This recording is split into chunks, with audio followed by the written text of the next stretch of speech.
kajian virtual kita. Mudah-mudahan majelis kita dirahmati, diridhai, diberkahi oleh Allah Subhanahu wa taala. Amin ya rabbal alamin. Salawat beri salam bagi kita Rasulullah Muhammad sallallahu alaihi wasallam yang telah meninggalkan untuk kita Al-Quran dan As-Sunnah sebagai pedoman kehidupan. Mudah-mudahan kita semua selalu istiqamah untuk terus mempelajari, mengamalkan, mendakwahkan, dan perjuangkan Al-Quran dan As-Sunnah itu sampai akhir hayat kita. Sampai mudah-mudahan kita semua dianugerahi oleh Allah husnul khatimah. Amin ya rabbal alamin. Bapak Ibu yang dimuliakan oleh Allah SWT, malam hari ini seperti yang disampaikan Ustaz Fauzi Marjan tadi, kita insya Allah akan membahas tema tentang keutamaan para penghafal Al-Quran. Boleh di-share materinya, Ustaz Fauzi? Materinya bisa di-share dari Ustaz ya? Sama Ustadz Yunus mungkin Ustadz. Ustaz Yunus, silakan Ustaz Yunus. Jadi ditampilkan. Jadi Bapak Ibu yang dimuliakan Allah, malam hari ini kita akan membaca ayat dan hadis ya. Ayat sebenarnya banyak ayat tapi kita kutipkan satu saja, tapi sebenarnya banyak tentu yang lain juga. Nah, hadisnya yang ada 14 hadis ya, insya Allah akan kita baca bersama-sama malam hari ini, Bapak Ibu, tentang keutamaan para penghafal Al-Quran. Ya. Nah, Ustaz Yunus sudah ada?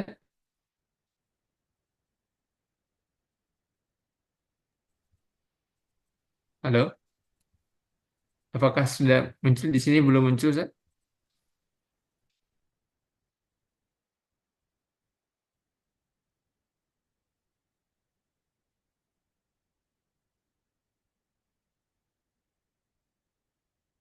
Ustaz Yunus sudah ada? Sudah, Pak. Sudah ditampilkan, Bu? Ustazah? Sudah. Kami anak asrama. Kami asrama, Pak. Hidupin aja kameranya, Pak. Belum muncul ini layar share screen materi kita.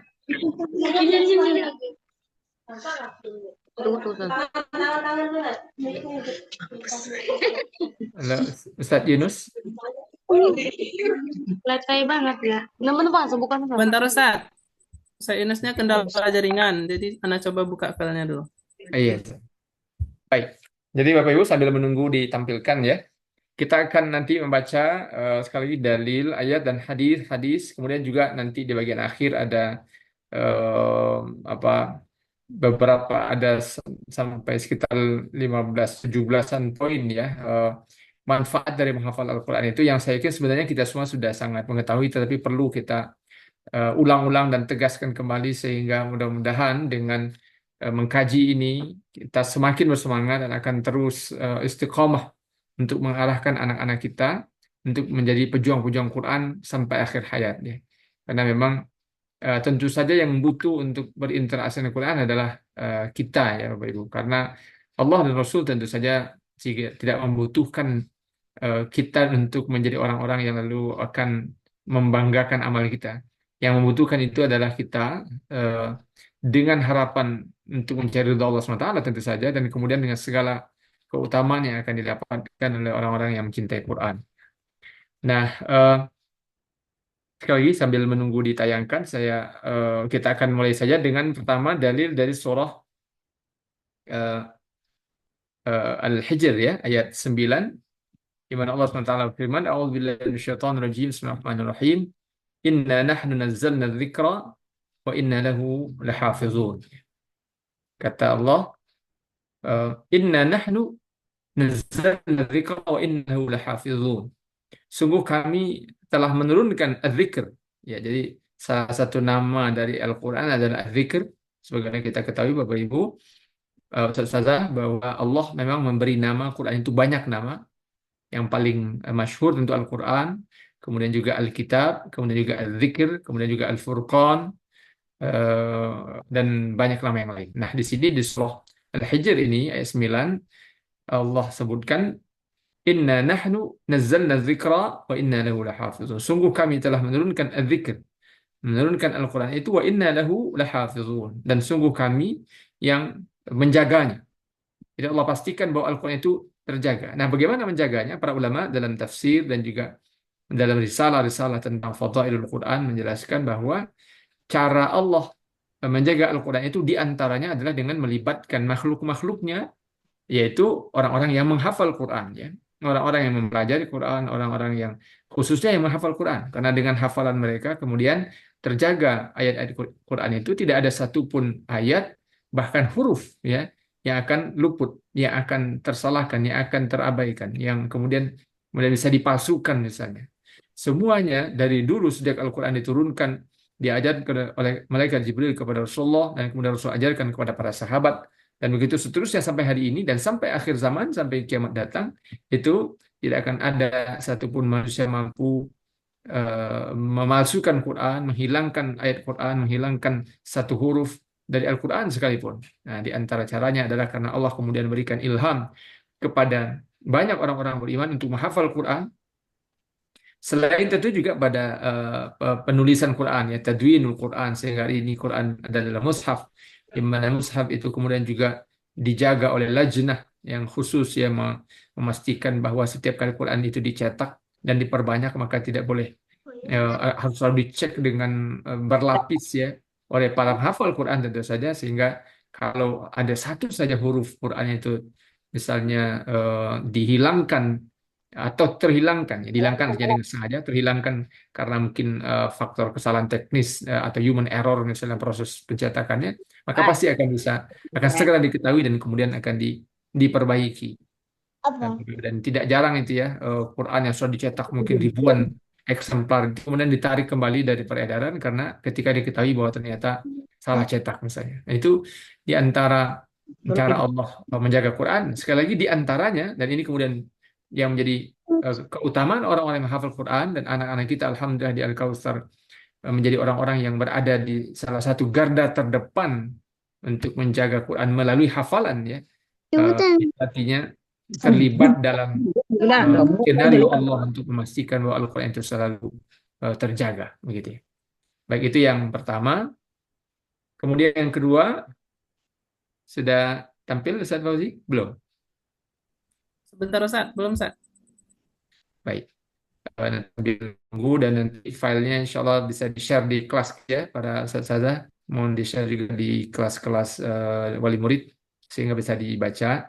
Walaupun juga saya pikir di media sosial dan juga di Google bisa di tentu saja tidak boleh mencukupkan hanya pada materi-materi yang ada di media sosial itu atau di Google atau mungkin ChatGPT dan sebagainya, tetapi untuk kita ulang, kita kaji, kita tampilkan, kita bahas gitu. Dan majlis ini insya Allah menjadi di antara saran kita untuk membahasnya. Nah, yang kedua yang dimuliakan Allah dalil tentang kita menghafal Quran. Sibuk udah Dari kena. unmute itu Ibu yang mungkin terbuka orang kali ini ya. Mohon dibantu Ustazah atau co-host. Baik, yaitu hadis yang diriwayatkan Imam At-Tirmidzi bahwa orang yang menghafal Quran itu mengukuhkan jiwa, menghafal Quran itu mengokohkan jiwa. Ya. Inna alladzi laisa fi jawfi syai'un minal Quran kal baitil kharib. Ya. Kata Rasul, orang yang jiwanya di dalam jiwanya ada Al-Quran maka itu seperti rumah yang hampir runtuh, kal baitil kharib. Artinya apa? Artinya orang apabila dia menghafal Quran itu artinya jiwanya kokoh, kuat. Nah, sementara kalau ada orang di dalam hatinya, di jiwanya, di dalam memorinya, dalam akalnya, tidak ada Quran, tidak ada hafalan Quran, atau minim banget gitu ya. Maka kata Rasul, kal baitul kharib, itu seperti rumah yang hampir rubuh. Dan tentu kita semua tidak mau menjadi termasuk golongan orang-orang yang dibayangkan, digambarkan Rasul sebagai orang-orang yang seperti rumah mau rubuh gitu ya. Jadi tentu saja semakin banyak hafalan Quran kita. Jadi Bapak Ibu sekali lagi ini nanti di bagian akhir sebenarnya ada catatan, tapi saya pikir tidak apa-apa di sini juga kita sampaikan bahwa kalau bagi anak kita clear nih jelas, mereka sudah di hafalannya kelas 1 berapa juz, kelas 2 berapa juz, sebelum tamat kelas 6 berapa juz dan seterusnya anak-anak yang rutaba sudah mulai menghafal yang RA sudah sekian juz hafalannya, yang semakin sungguh-sungguh menghafal semakin banyak hafalannya yang pandu terus oleh orang tua maka tentu akan semakin kuat dan kokoh hafalannya dan begitu seterusnya. Nah, eh, nah bagi kita para orang tua dan juga kalau ada masyarakat umum yang hadir mendengarkan ini tentu juga harus menjadi perhatian kita. Next slide, slide berikutnya. Eh, menghafal Quran, berikut lagi, Zat. Next, Zat. Slide berikutnya, Zat. Ya, ini. Ini ya Bapak Ibu, silakan dilihat di layar. Innalladzi fi jawfi minal Qur'an kal baitil kharib. Orang yang dalam jiwanya tidak ada sedikit pun Quran, maka seperti kal baitil kharib, rumah yang hampir roboh. Nah, kita sekali lagi ini tentu saja bukan hanya untuk anak-anak kita, Bapak Ibu. Kalau anak-anak kita, alhamdulillah, mudah-mudahan mereka meskipun tentu dengan usianya masih baru melihat proses menghafal Quran ini sebagai tugas sekolah begitu ya. Tapi mudah-mudahan juga sedikit demi sedikit ada di antara mereka yang sudah menjiwai, mudah-mudahan. Tapi memang dalam teori psikologis yang saya pelajari, apa bagi anak-anak sebelum berusia 18 tahun itu memang kesadarannya itu belum utuh ya. Kesadarannya tentang hakikat hal-hal yang dia lakukan dalam kehidupan masih belum belum mapan, belum utuh, dan itu tentu seiring dengan proses kematangannya secara psikologis ya. Tapi mudah-mudahan kalau orang tuanya lebih sering mendialogkan, menanamkan nilai-nilai, apalagi mencontohkan, maka mudah-mudahan lebih cepat ya pendalaman itu. Nah, kita sebagai orang tua juga mudah-mudahan termasuk ke dalam golongan orang tua atau orang-orang yang juga bersungguh-sungguh menghafal Quran. Dan Bapak Ibu tidak usah putus asa, jangan pernah putus asa. Betapapun mungkin kita merasa sulit untuk menghafal Quran, maka selama kita bermujahadah, karena Rasulullah yang berjanji dalam surah Al-Ankabut ayat 69, walladzina jahadu fina lanahdiyannahum subulana wa innallaha lama'al muhsinin. Orang-orang yang bermujahadah, yang sungguh-sungguh merahkan kemampuan terbaiknya, maka pasti akan kami tunjuki mereka, kata Allah. Artinya akan Allah berikan kemudahan.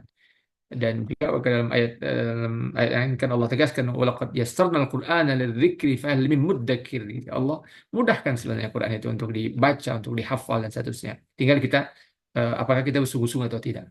Nah, itu harapannya apa? Supaya mudah-mudahan jiwa kita, hati kita tidak termasuk seperti yang digambarkan Rasul kal baitil kharib tadi. Seperti rumah yang mau runtuh. Baik. Next, Ustaz, yang ketiga.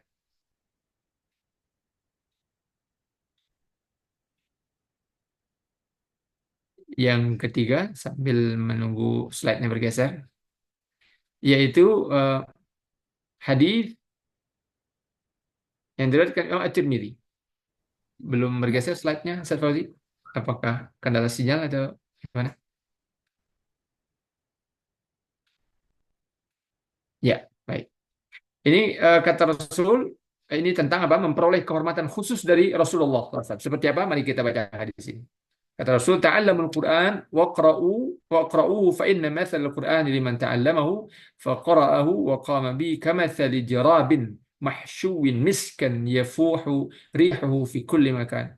Wa mathalu man ta'allamahu fa yarqud wa huwa fi jawfi hilang itu ya Zat. Layarnya. Baik. Wa huwa fi jawfihi kamathali jarabin wuki'a ala miskin. Ya. Kata Rasul, pelajari Quran ya. Ta'allamul Quran, pelajari Quran. Waqra'u, dan baca dia, baca Quran itu. Perumpamaan orang-orang yang mempelajari Quran dan membacanya, kata Rasul adalah seperti orang yang seperti tempat bekal perjalanan ya, yang diisi dengan minyak misk, minyak wangi ya, minyak kasturi. Wanginya menyebar kemana-mana. Sementara orang yang mempelajarinya kemudian dia tidur saja dan di dalam dirinya dapat hafal Quran, maka itu seperti tempat bekal perjalanan yang disambung dengan minyak misk atau minyak wangi, minyak kasturi. Nah, ini yang disebut oleh para ulama bagaimana Rasul memberikan penghormatan khusus kepada orang-orang yang mempelajari Quran dan terus membacanya, karena tentu menghafal tidak bisa terlepas dari proses membaca terus-menerus. Sebelum itu tentu proses mempelajarinya. Seiring menghafal itu terus belajar lagi dan lagi, memperbaiki tahsinnya dan seterusnya. Maka orang-orang yang selalu bersama Quran adalah orang yang digambarkan Rasul sebagai orang-orang seperti tempat minyak misk gitu ya, yang harumnya kemana-mana begitu, dengan uh, aktifnya, dengan terpautnya terus orang-orang itu bersama Quran, maka Rasulullah mengumpamakannya sebagai seperti tempat minyak wangi. Allah Akbar, luar biasa. Itu yang ketiga. Yang keempat, Silakan digeser slide-nya sampai ke poin keempat saja. Ya ini. Boleh dibikin yang full layarnya, full screen. Nah, ini penghafal Quran mendapat ridha Allah. Apa hadisnya? Rasul bersabda, "Yaji'ul Quran yaumul qiyamah wa yaqul, ya, ya Rabbi hallihi." Fayalbasu tajal karamati thumma yaqul, "Ya Rabbi zidhu." Fayalbasu hullatal karam. Thumma yaqul, ya Rabbi irda anhu." Fayarda anhu fayuqalu lahu, "Iqra warqa wa tuzadu bi kulli ayatin hasanah." Ya. Kata Rasul, penghafal Quran nanti akan datang pada hari kiamat. Kemudian Quran akan berkata kepada Allah, ya akan eh, eh, mengomong kepada Allah. Apa kata Quran? Wahai Rabbku, wahai Allah, bebaskan orang ini. Artinya karena di hari kiamat itu kan kondisi umumnya orang itu sangat berat. Nah, orang yang terbiasa dengan berinteraksi bersama Quran, maka dimintakan oleh Quran kepada Allah untuk orang itu bebaskan. Artinya mudahkan urusan-urusannya dalam kondisi berat di hari kiamat itu. Kemudian orang itu dipakaikan mahkota kehormatan, ya. Fayalbasu tajal karamah. Lalu Al-Quran kembali minta lagi sama Allah, ya Rabb zidhu, ya Allah tambahkan lagi, ya Allah. Maka orang itu dipakaikan jubah kehormatan, ya, eh, hullatal karam. Tsumma yaqul, kemudian berdoa minta lagi Quran, ya Rabbi irdan. Quran minta lagi, ya Allah ridhoi orang ini. Fa yarda anhu, maka Allah ridho kepada orang itu. Fa yuqalu lahu, lalu kemudian dikatakan kepadanya, Allah berkata kepadanya, Iqra warqa wa tuzadu bi kulli ayatin hasan. Bacalah Quran itu, kemudian teruslah naik, ya, derajat demi derajat surga karena karena berkah dari Quran yang dibaca. Lalu kemudian wa tuzadu bi kulli ayatin hasanah. Di setiap ayat yang dia baca itu ditambahkan kebaikan.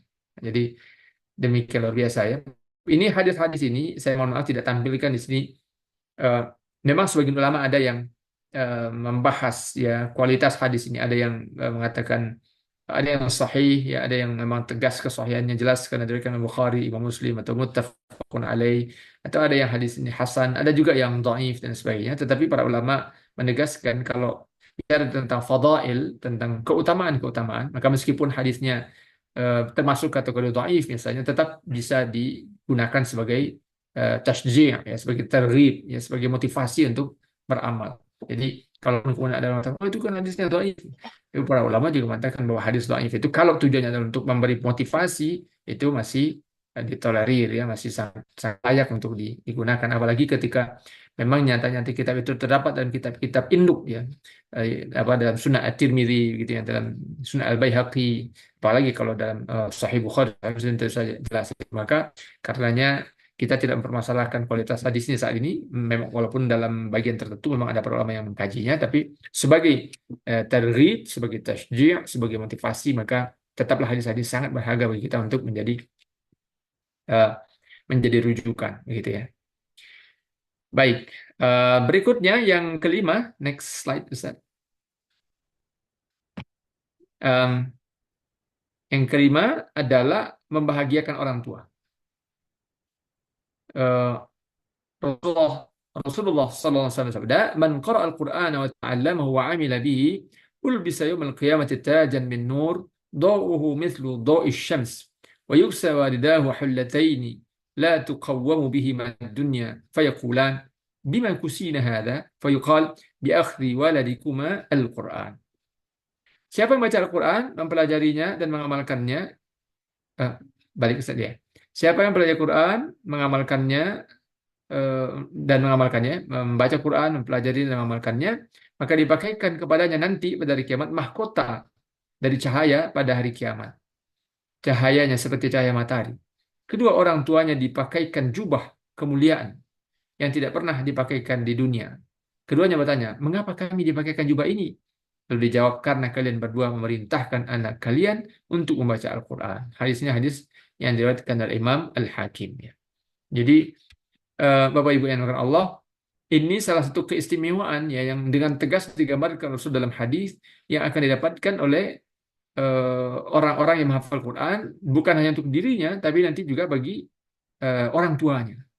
Maka berbahagialah ibu-ibu, bapak-bapak yang bersungguh-sungguh mengarahkan anak-anaknya untuk mempelajari Quran, menghafal Quran, nanti insya Allah juga menjadi pejuang-pejuang Quran, karena di antara yang dijanjikan untuk mereka adalah nanti akan dipasangkan kepadanya mahkota dan juga akan dipakaikan kepadanya jubah yang demikian indah, dan itu adalah karena apa? Bi akhri waladikum al-Quran.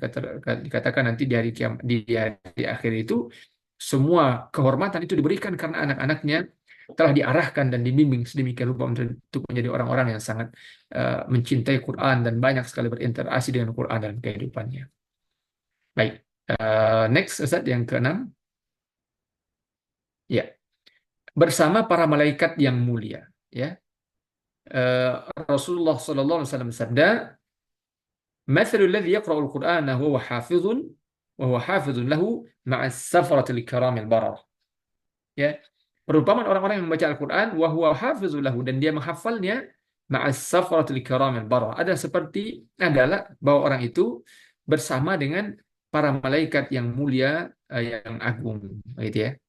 Nah, ini eh, kira-kira gambarannya Bapak Ibu yang dimaksud Allah kalau di dunia ini, misalnya pejabat gitu ya, atau artis dulu mungkin di level yang agak sederhana, orang-orang yang sebagian orang yang sangat yang fansnya artis tertentu atau selebgram tertentu dan sebagainya. Kemudian mereka datang ke kampung kita atau apa, itu ketika bisa berfoto dengan tokoh itu, dengan orang itu kayaknya gimana gitu, sesuatu banget gitu.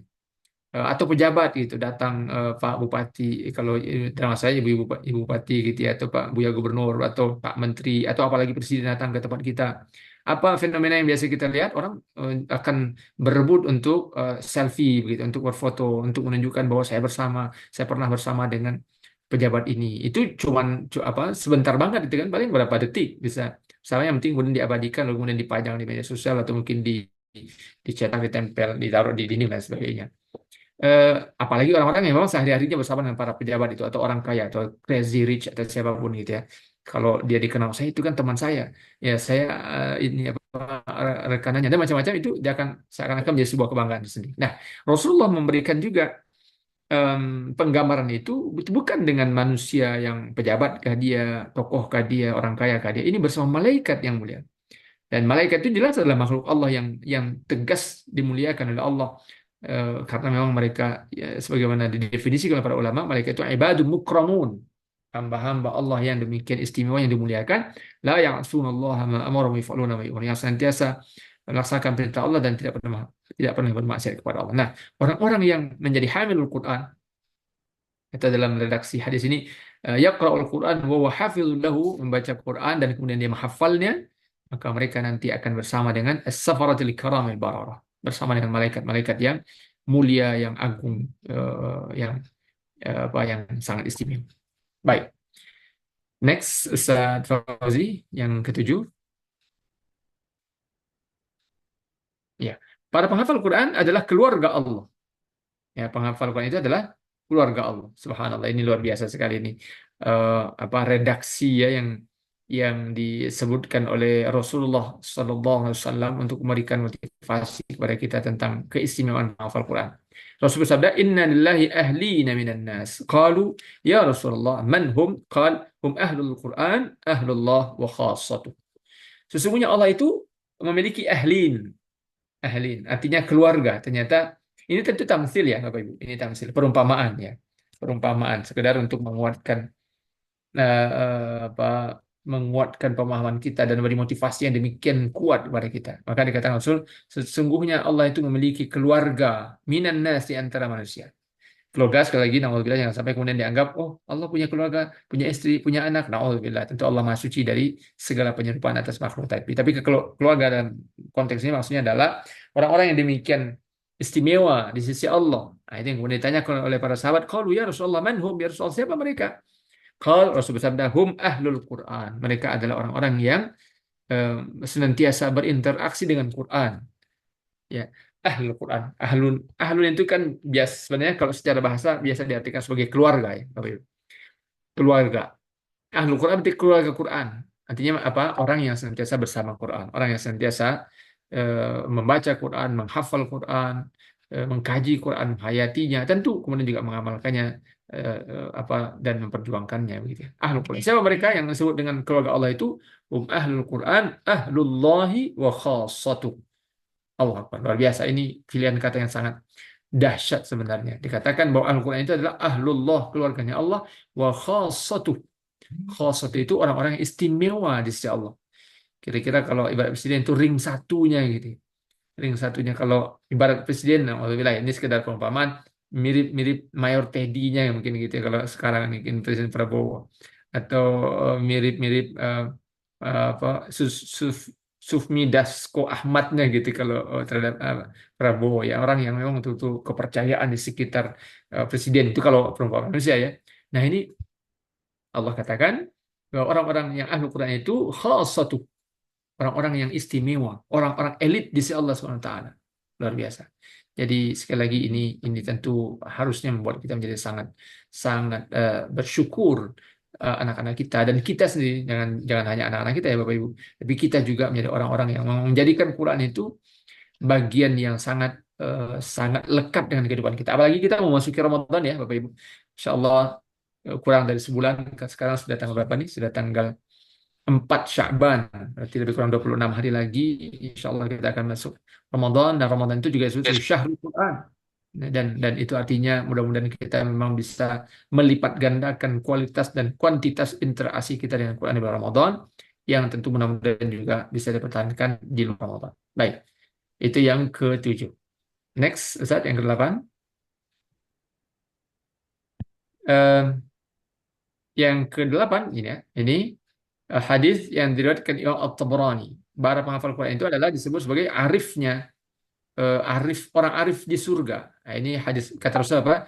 Hamalatul Quran yu'rafa'u ahlil jannati yaumal qiyamah. Ya. Hamalatul Quran yu'rafa'u ahlil jannati yaumal qiyamah. Para penghafal Quran, para pembaca Quran, hamalah itu sebenarnya mencakup semua makna orang yang berinteraksi dengan Quran ya. Hamalah itu kan kata hamala yahmilu, artinya membawa. Kalau kitabnya Imam An-Nawawi, At-Tibyan fi Adabi Hamalatil Quran. Kitab At-Tibyan merupakan panduan bagi orang-orang yang menjadi ahlu Quran gitu. Nah, disebut hamalah, yang membawa Quran. Membawa maksudnya itu apa? Bukan membawa secara fisik seperti ini, tapi mempelajarinya, membacanya, menghafalnya, menghayatinya, kemudian mengamalkannya, memperjuangkannya, mendakwahkannya dan seterusnya. Maka itu disebut hamalah, ya, para pembawa Quran. Jadi mohon maaf ini walaupun diterjemahkan sebagai pembaca Quran, itu sebenarnya maksudnya adalah orang-orang yang senantiasa berinteraksi dengan Quran. Nah, mereka itu kata Rasul, "Aurafa'u ahlul jannati yaumil qiyamah." Mereka adalah orang-orang arifnya di antara penduduk-penduduk surga. Itu Bapak Ibu, orang arif itu kalau diibaratkan dalam kehidupan manusia, itu kan tokoh ya di tengah-tengah masyarakat. Di masyarakat, di setiap masyarakat di kita kan biasanya ada orang yang ditokohkan karena kearifannya, karena keilmuannya, karena kebijaksanaannya gitu. Nah, orang-orang yang ahlu Quran itu Rasul sebut sebagai urafa'u ahlul jannah, orang-orang arifnya di antara para penduduk surga. Dan itu sekali lagi, masuk surga saja itu sudah sesuatu yang demikian sangat diidam-idamkan oleh semua manusia, semua orang-orang beriman. Apalagi kemudian ketika di dunia mereka adalah hamalatul Quran, di hari kiamat nanti mereka menjadi tokohnya para ahli surga. Subhanallah, luar biasa. Baik, itu yang ke-8. Berikutnya, Ustaz, saya mohon izin minum sebentar.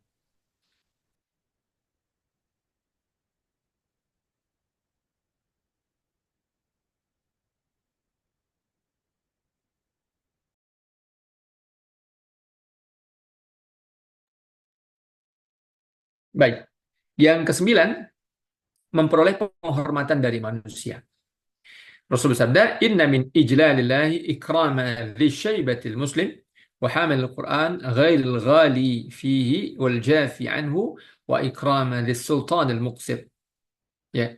Inna min ijlalillah, di antara perbuatan mengagungkan Allah, ya, di antara perbuatan menunjukkan kita mengagungkan Allah adalah ikrama lisyaibatil muslim. Pertama, memuliakan orang muslim yang lebih senior, yang umurnya sudah lebih tua dari kita. Itu Bapak Ibu yang dimuliakan Allah adalah di antara ciri orang beriman yang memuliakan Allah. Ini jadi bukti seseorang beriman kepada Allah dan dia memuliakan Allah, mengagungkan Allah adalah bahwa dia buktikan dalam kehidupan pertama apa? Ikrama lisyaibatil muslim. Dia memuliakan orang muslim yang lebih tua darinya, yang syaibah itu yang sudah beruban, artinya sudah tua. Dan ini tentu adab ya, di antara adab yang harus kita jaga betul adalah memuliakan orang tua. Sesuatu yang ini penting Bapak Ibu yang dimuliakan Allah untuk kita ingat-ingatkan pada anak-anak kita juga ya, karena di antara krisis akhlak anak-anak sekarang Gen Z, Gen Alpha ya adalah lemahnya adab ya, lemahnya adab, akhlak, etika yang minimalis. Dan itu di antara problemnya adalah karena orang tua tidak mendisiplinkan. Ya, maka mari kita ingatkan, ajarkan kepada anak-anak bahwa orang tua itu wajib dimuliakan, dihormati. Bagaimana caranya? Kalau lewat depannya, gimana tangannya, gimana cara jalannya, gimana cara menyapanya, dan seterusnya. Itu tentu jadi PR kita ya, Bapak Ibu. Nah, kemudian apa lagi? Ciri orang yang mengagungkan Allah adalah wahamil Qur'ani ghairil ghali fihi wal jafi'an. Menghormati hafiz Quran, yaitu hafiz Quran yang tidak berlebihan dalam mengamalkan isinya dan tidak membiarkan Quran tidak diamalkan. Nah, jadi memuliakan ahli Quran atau memuliakan para penghafal Quran, orang yang belajar Quran, apalagi yang mengajarkan Quran. Nah, maka anak-anak yang dimakan Allah, para ustadz dan ustazah wajib dihormati, dimuliakan, ya. Maka mudah-mudahan ya kalau di sekolah mudah-mudahan sudah diingatkan oleh para ustadz semua dan mari ingatkan terus namanya anak-anak tentu butuh diingatkan dengan sabar, dengan ikhlas ya.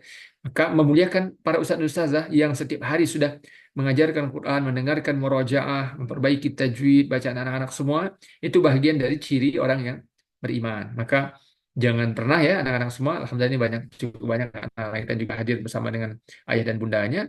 Jangan pernah kemudian mengabaikan, memuliakan ustadz dan ustazah, menghormati pada ustadz dan ustazah, gimana cara ngomong dengan ustazah yang baik, mudah-mudahan sudah diajarkan, nggak boleh dengan suara yang keras, nggak boleh dengan manggil asal-asalan, kalau menghadap ke ustazah seperti apa yang disuruh ustazah seperti apa, harus mentaati beliau dan seterusnya. Nah ini mudah-mudahan yang secara teknis juga di kelas-kelas dan juga di sekolah sudah diajarkan oleh para ustazah, dan ini juga secara teknis mudah-mudahan terus diingatkan gitu ya.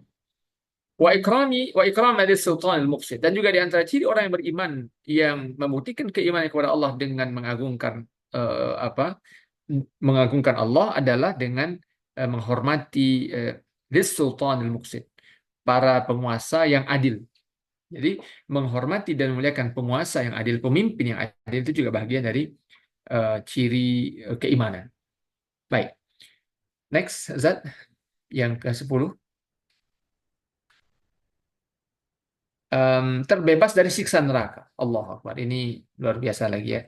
Semuanya luar biasa dari tadi. Yang ini kita baca lagi nih hadis dari Imam yang dikutipkan dari kitab At-Tibyan yang ditulis oleh Imam An-Nawawi. Apa kata Rasul? Iqra'ul Quran fa inna Allah Ta'ala la yu'adzibu qalban wa'al Quran. Wa inna hadzal Qur'ana ma'dubatullah. Faman dakhala fihi fahuwa amin wa man ahabba al-Qur'ana falyubshir. Ya. Kata Rasul, bacalah Quran karena sungguh Allah itu fa inna Allah Ta'ala la yu'adzibu qalban wa'al Quran. Karena Allah sungguh tidak akan mengazab seseorang yang jiwanya, hatinya wa'al Quran. Wa'a itu biasanya diartikan menyadari, tapi juga bisa diartikan menghayati, memahami, tentu juga sebelumnya mempelajari, gitu ya. Jadi wa'al Quran itu menggambarkan kedalaman interaksi hati, jiwa, pikiran dengan Quran, gitu ya. Maka Allah katakan la yu'adzibu qalban wa'al Qur'ana. Allah tidak akan mengadab seseorang yang hatinya dan pikirannya ada Quran di dalam. Jadi menghafal Quran, dia mempelajari Quran, dia memahami Quran. Maka Allah tidak akan adab orang itu. Lalu ditegaskan lagi Rasul, wa inna hadzal Qur'ana ma'dubatullah. Sungguh Quran ini adalah hidangan Allah. Faman dakhala fihi, siapa yang masuk ke dalamnya, masuk ke perjamuan itu, perjamuan yang Allah hidangkan itu, fahuwa amin, maka dia aman. Waman ahabbal Qur'ana falyubshir, dan siapa yang mencintai Quran maka hendaklah dia bergembira. Mencintai Quran itu adalah salah satu sumber kegembiraan yang paling istimewa sesungguhnya. Sekali lagi anak-anak kita semua mudah-mudahan siswa-siswi apa SD Quran Al-Kautsar, Al-Quran Al-Kautsar, Rutaba, Rutaba ya, semua mudah-mudahan menjadi orang-orang yang disebut sebagai Ahabbal Quran ini, yang Allah dijaminkan oleh Rasul, Rasul menjamin sebagaimana dalam hadis ini Allah tidak akan mengadab mereka. Baik, itu yang ke-10. Berikut yang ke-11, hadis yang ke-11. Ya, penghafal Quran lebih berhak menjadi imam dalam salat. Nah, ini tentu juga keutamaan yang juga luar biasa ya Bapak Ibu, di mana Rasulullah Shallallahu Alaihi Wasallam bersabda terkait dengan tata tertib dan SOP pemilihan imam, penentuan imam dalam salat berjamaah. Siapa orang yang paling layak menjadi imam? Tentu saja ini satu hadis di antara serial hadis tentang fikih salat jamaah ya Bapak Ibu, karena tentu bukan hadis ini saja, karena yang menjadi imam itu juga harus orang setempat ya, mukim. Jadi orang yang datang, yang mampir itu tidak boleh jadi imam ya. Termasuk ustadz sebenarnya. Ustadz kalau datang satu tempat, kalau tidak dipersilahkan oleh sahibul bait, itu nggak boleh nyelonong aja jadi imam gitu ya. Nah, tetapi ini satu kriterianya, apa itu? Ya ummul qauma aqra'uhum li kitabillah. Yang boleh, yang layak menjadi imam bagi suatu kaum adalah aqra'uhum li kitabillah, adalah orang yang paling bisa membaca Quran. Nah, kata aqra' ini kalau dalam terjemah sederhana kita paling pandai membaca. Tapi maksudnya bukan hanya sekedar pandai membaca. Karena aqra' itu kata qara'a yaqra'u itu kalau dalam hadis ya, itu juga bermakna menghafal dan memahami maksudnya. Jadi bukan hanya sekedar membacanya saja. Membacanya, menghafalnya, memahaminya gitu. Meskipun kalau secara letterlek itu biasa hanya diartikan sebagai sekedar membaca, tapi maksudnya bukan hanya itu.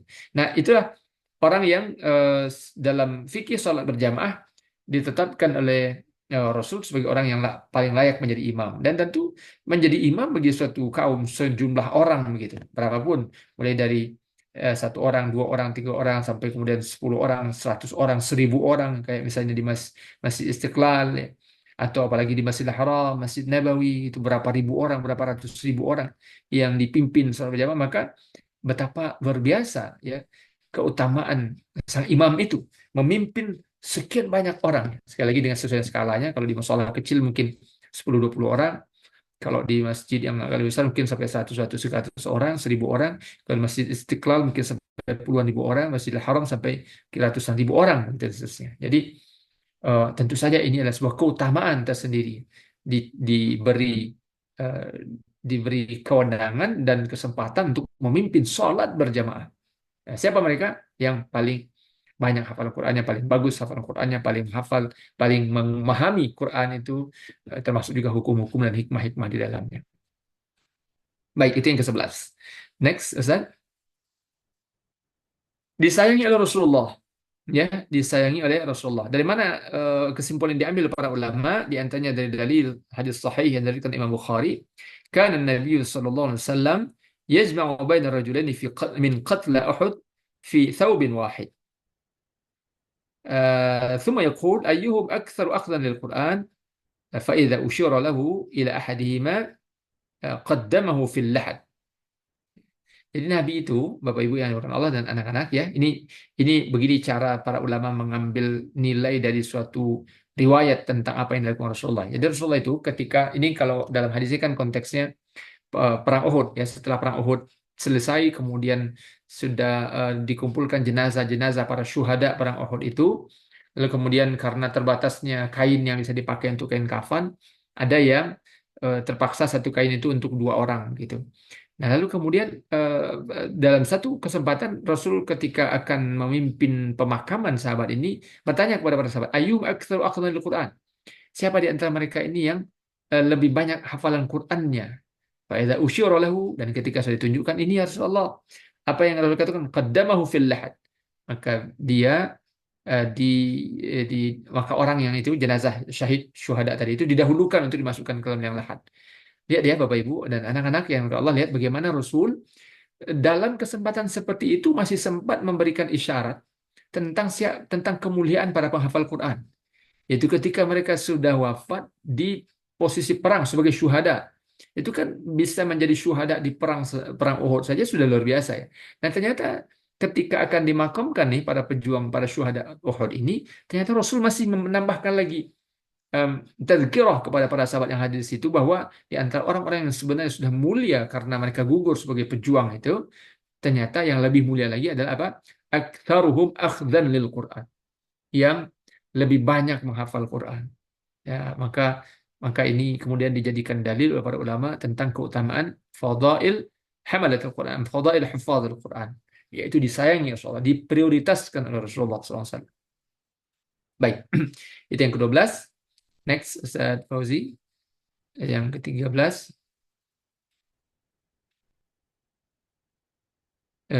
Ya, ini hadis lewat Imam Al-Baihaqi. Dapat memberi syafaat kepada keluarga. Man qara al-Qur'ana fastazharahu wa hafizahu adkhalahu Allahul jannah wa syafa'ahu fi 'asharatin min ahli baiti kulluhum qad wajabat lahum nar. Siapa yang membaca Quran, man qara al-Quran fastazharahu, dan kemudian nah ini kata istizhar ya Bapak Ibu. Kalau di sini artikan mempelajarinya dan menghafalkannya. Ya kata istizhar itu dari kata zahara pada awalnya.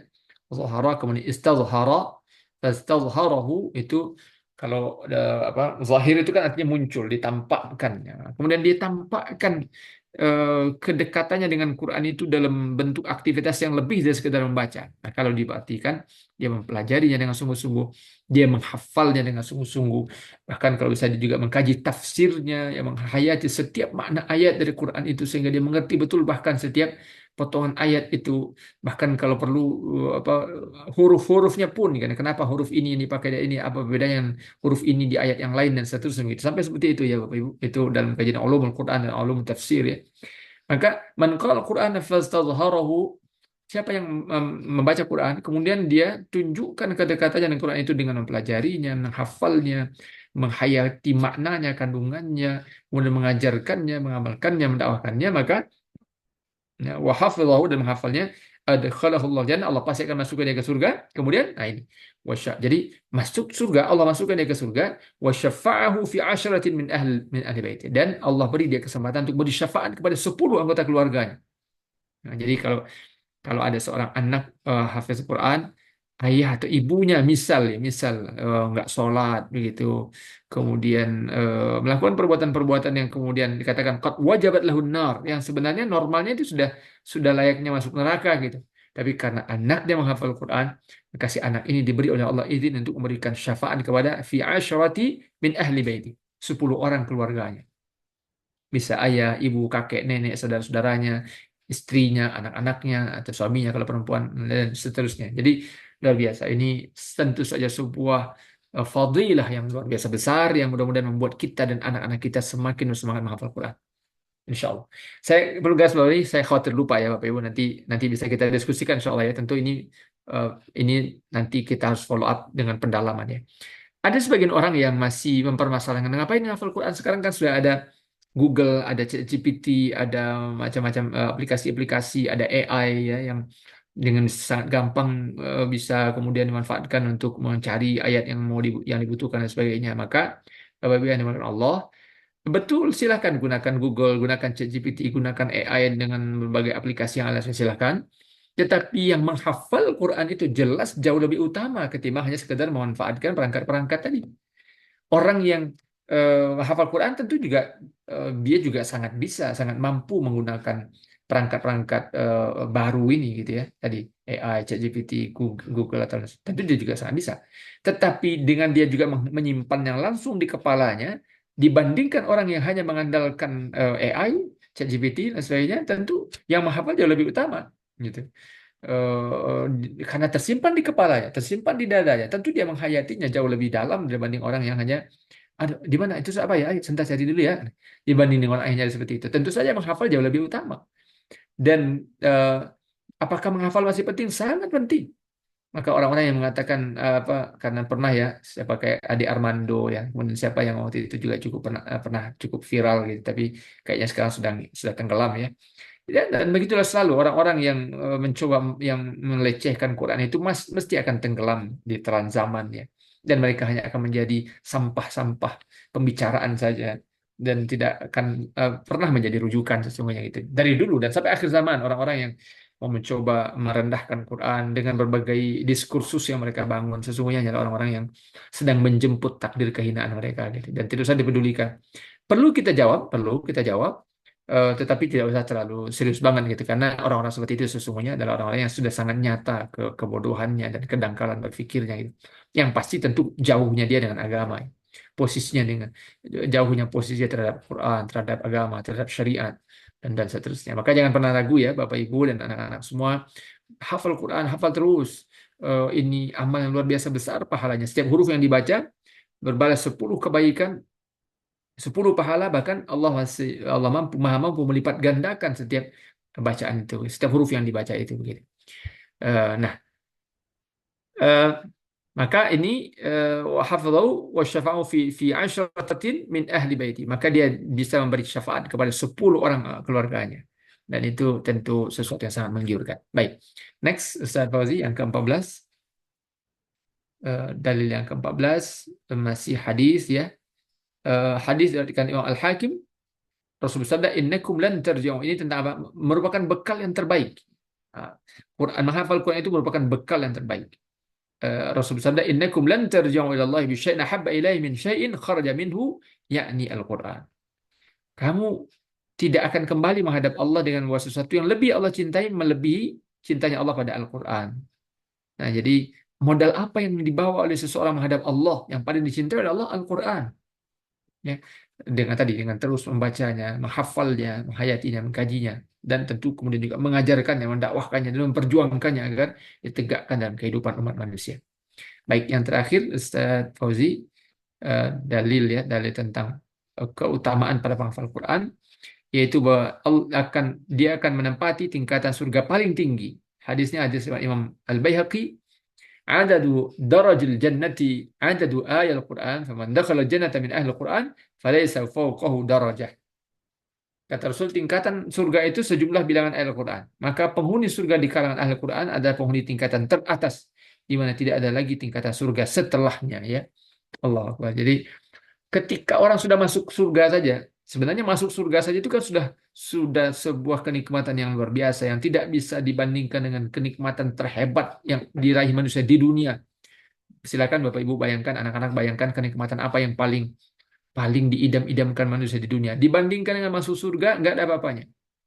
Tinggal di hotel bintang 5 selama sepanjang hayatnya gitu, terus punya rumah, sangat mau punya harta, nggak terhitung, mungkin lebih hartanya lebih banyak daripada Elon Musk misalnya, Mark Zuckerberg atau siapa pula para konglomerat itu.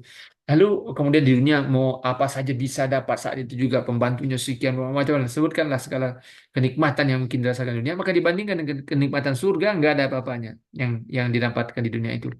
Nah, ternyata nanti Selesai berbicara.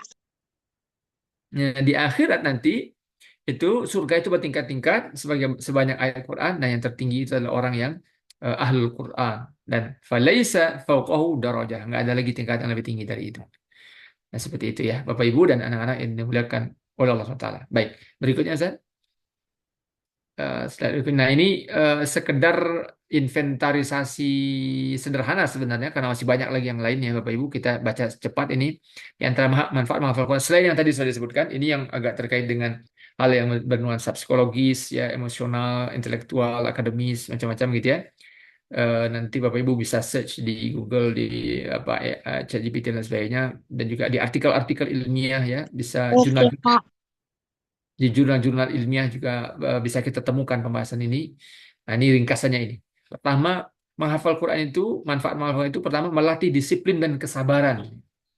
Kenapa? Karena hafalan membutuhkan konsistensi dan ketekunan. Jelas kan, Bapak Ibu? Bagaimana mungkin seorang akan bisa menghafal Quran kalau dia nggak disiplin mengatur waktu? Bahwa sehari harus sekian jam, harus dan itu tentu butuh kesabaran, karena nggak mungkin bersabar orang, nggak akan mungkin bisa menghafal kalau dia nggak sabar mengulang-ulang. Mau ulang lagi, merojaah setoran, ulang lagi, lupa, diulang lagi, baca terus. Dan itu sebuah kemampuan, itu karakter jiwa yang luar biasa banget. Orang disiplin dan sabar itu kan sebuah karakter kepribadian yang sangat utama gitu.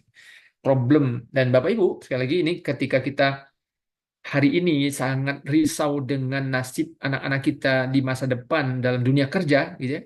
Dunia kerja dengan persaingan yang luar biasa, maka ketika mereka dari kecil sudah terbiasa bersama Quran yang melatih disiplin dan kesabarannya, maka insya Allah mereka tumbuh dengan modal kekuatan kepribadian yang insya Allah sekali lagi dengan pertolongan Allah membuat dia akan sanggup menghadapi tantangan dan rintangan kehidupan. Karena kedisiplinan dan kesabaran itu sesuatu yang sangat mahal. Dan itu dilatih dengan Quran. Yang kemudian menguatkan daya ingat. Jelas juga ya. Karena nanti menghafal itu melatih memori jangka panjang. Dan daya ingat. Nah ini sekarang tantangan kita dengan gadget ya Bapak Ibu dan anak-anak yang apa mungkin agak kebablasan kalau main HP, main game dan lain sebagainya. Hati-hati. Boleh tentu main game, boleh tentu main HP, tapi diatur oleh ayah, oleh bunda, oleh mama, papa, ya berapa menit sehari, itu misalnya setengah jam sehari atau 1 jam sehari atau berapa diatur waktunya. Dan mengatur waktunya, saya tidak ingat mungkin di sekolah sudah ditegaskan itu bagusnya ya Bapak Ibu tetapkan waktunya misalnya kalau hari libur jam misalnya jam berapa gitu. Saya kan misalnya jam 8 sampai setengah 9 kalau pagi. Terus kalau sore jam 5 sampai setengah 6 gitu. Jangan setengah jamnya karena kalau setengah jam kita susah mengontrol ya. Kecuali kalau Bapak Ibu punya metode itu sendiri. Tapi di antara yang dianjurkan para pakar parenting itu adalah tetapkan waktunya. Jadi kalau mau HP juga waktunya adalah jam 8 sampai setengah 9, setengah jam. Lewat setengah 9 nggak boleh lagi. Sore jam 5 sampai setengah 6. Lewat dari itu nggak boleh lagi. Jadi sudah itu disepakati dan ditegaskan. Nah, karena berlebihan menggunakan gadget itu yang diserang adalah kemampuan daya ingat, ya. Memori. Orang yang berlebihan menggunakan HP, anak-anak kita karena berlebihan menggunakan HP itu membuat memorinya menjadi pendek, menjadi apa susah menghafal, ya. Nah, Quran sebenarnya menghadirkan kekuatan memori itu karena memang dilatih terus. Maka sekali lagi bersyukurlah anak-anak kita yang alhamdulillah telah terbiasa menghafal Quran. Dan kita juga Bapak Ibu, kita ini yang sudah senior-senior juga jangan berhenti ya, jangan putus asa. Tetap siapkan saja waktu berapa gitu. Saya tentu tentang menasihati diri saya sendiri karena saya juga masih dalam ikhtiar untuk menghafal Quran ya karena masih jauh dari selesai 30 juz ya, tapi insya Allah terus berusaha. Nah, maka di antara utamanya kata para pakar dengan penelitian ini bisa kita temukan dalam jurnal-jurnal ilmiah tentu berbasis penelitian empiris gitu ya. Dan ini nanti di antara kitab yang bisa dibaca itu Al-Quran The Healing Book Bapak ya. Banyak sekali untuk kitab Syekh Yusuf Qaradawi Kaifa Nata'amal Mal Quran. Tadi yang paling prinsip banget tentu kitabnya paling awal banget tentu kitab At-Tibyan fi Adabi Hamalatul Quran Syekh Imam An-Nawawi, Imam An-Nawawi rahimahullah. Kemudian kalau yang kontemporer kitab Kaifa Nata'amal Mal Quran karya Syekh Yusuf Al-Qaradawi. Nah, bisa juga kemudian buku-buku yang lainnya. Nah, kemudian yang ketiga menstabilkan emosi. Allah Akbar. Menstabilkan emosi. Karena membaca dan mulai ayat membantu regulasi emosi dan ketenangan batin. Ya. Karena orang ketika anak-anak disuruh menghafalkan dan kita menghafal Quran, mentargetkan ya hari ini saya hafal 1 halaman misalnya atau setengah halaman hari ini dan membaca diulang-ulang. Itu adalah proses kita melakukan kontrol emosi. Emosi kita sebenarnya sedang kita latih untuk terkontrol dan fokus pada suatu tujuan dan apalagi yang kita baca adalah ayat Allah, Al-Quran. Maka itu wasilah yang sangat luar biasa untuk menstabilkan emosi. Jadi kalau ada ini, mohon maaf saya bawa sedikit cerita dari pengadilan agama. Kalau ada suami-suami yang emosional, temperamental, sebagaimana juga istri-istri, ibu-ibu yang mohon maaf yang mungkin emosional, temperamental gitu. Walaupun ya tentu faktornya banyak dan setiap faktor tentu harus dicarikan solusinya. Tapi di antara solusi yang insya Allah sangat efektif adalah banyak-banyak membaca dan menghafal Quran. Karena itu membantu menstabilkan emosi. Ya, kemudian yang keempat mengurangi stres dan kecemasan. Mengurangi stres dan kecemasan. Kenapa? Karena di antara penjelasan karena irama bacaan Quran itu memberikan efek relaksasi. Jadi, apakah boleh dengar musik? Saya termasuk yang berpendapat mengikuti pendapat ulama bahwa musik boleh, tetapi jangan berlebihan. Yang pasti jangan berlebihan. Nah, tetapi sebenarnya dibanding musik tentu jauh lebih utama, lebih mulia, lebih agung Quran. Nah, yang memang ketika kita baca Quran dengan irama, silakan pilih irama mana yang lebih disukai. Misalnya boleh iramanya Syekh Abdul Rahman As-Sudais, Syekh Mahir Al-Muayyaqili, Syekh Al-Matrub, misalnya begitu ya, silakan dipilih Syekh Musyari Abdul Rashid. Nah, itu iramanya atau irama-irama yang memang masyhur seperti irama Bayati, Soba, Ras, Jiharka, Nahawan dan sebagainya itu kalau akan mengeksplorasi irama seperti itu, maka itu juga memberi efek relaksasi sehingga kita insya Allah bisa rilis dari mungkin tekanan, stres dan macam-macam sebagainya. Kemudian meningkatkan fokus dan konsentrasi. Kemudian membantu prestasi belajar. Banyak mahasiswa memiliki kemampuan belajar yang lebih baik. Itulah kenapa para kampus-kampus ternama di Indonesia itu memang sudah pernah juga sekali tadi pernah digugat oleh Ade Armando saya di kanal YouTube-nya. Memang wallah alam, mudah-mudahan beliau ini sekarang sudah taubat ya. Tapi apa yang dia pernah katakan itu ia hanya menunjukkan bahwa memang beliau berada dalam zona yang bermasalah gitu. Kampus-kampus terkenal ketika memberikan fasilitas khusus bagi para penghafal Quran memang karena secara eksperimen, berdasarkan eksperimen empiris juga fakta dan analisa juga sangat saya pikir sangat mudah untuk kita pahami bahwa orang-orang yang menghafal Quran itu mesti memiliki etos belajar yang tinggi. Orang memiliki etos belajar yang tinggi wajar kemudian akan berpotensi jauh lebih besar untuk berprestasi dalam belajar. Bahwa mungkin ada kasus-kasus tertentu dia menghafal Quran tapi pelajaran akademis kurang dia seriusi, ya itu kasus. Tapi secara umum itu para penghafal Quran adalah orang-orang yang jauh di atas rata-rata dalam prestasi belajar, prestasi akademisnya. Kemudian ditambah lagi tentu kalau di kampus tadi kalau seseorang teruji hafalan Qurannya itu juga menunjukkan bahwa dia orang yang berkomitmen dengan agama. Kalau berkomitmen dengan agama berarti dia menjaga akhlaknya, menjaga integritasnya. Tentu itu jaminan bagi kampus bahwa ini orang nggak sembarangan dan seterusnya. Ketujuh, mengasah. Minta waktu 7 menit lagi ya, Fauzi, sekitar 7 menit lagi. Setelah itu kita diskusi. Kemudian mengasah kemampuan bahasa Arab. Jelas ya, karena Quran bahasa Arab, maka semakin banyak dihafal, semakin gampang insya Allah belajar bahasa Arab. Melatih berpikir sistematis. Ya, karena ketika menghafal kita maka tentu mengurut-urutkan ayat demi ayat. Ketika lupa ini mana sambungannya, khususnya itu terlatih otak kita gitu ya, membentuk akhlak mulia karena kita baca Quran jelas itu kita secara langsung atau tidak akan merasa untuk juga mengamalkan Quran dan itu tercermin dari sikap dan perilaku, menemukan rasa tanggung jawab ya.